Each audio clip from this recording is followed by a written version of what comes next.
Gabi na. Habang naglalakad si Berto pa uwi sa baryo, napansin niyang wala nang tao sa kalsada. Tahimik.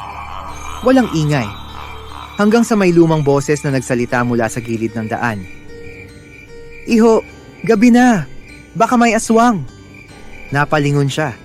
Isang matandang babae, nakayuko, mahaba ang buhok at nakangiti pero walang ngipin. Napangiti si Berto.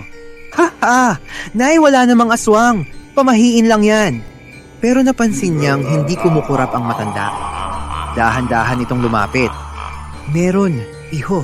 Biglang humaba ang kuko nito. Tumulis ang mga mata at lumabas ang matatalas na pangil. Pero gusto ko ng sariwang atay. Napaatras si Berto. Nay, wag! Walang aswang dito, di ba? Tumakbo siya. Pero mabilis ang matanda, lumulutang na parang ipis sa hangin.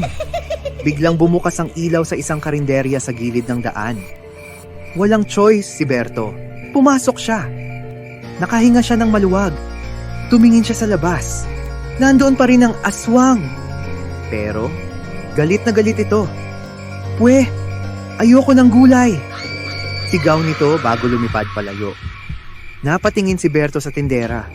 Ate, alam niyo bang aswang yon? Oo naman, kaya laging may gulay sa menu namin pangontra sa aswang. Sagot nito. At doon naintindihan ni Berto. Minsan, mas mabuti pang kumain ng gulay kaysa ikaw ang kainin. Ikaw, kumakain ka ba ng gulay? Comment gulay kung kumakain ka nito.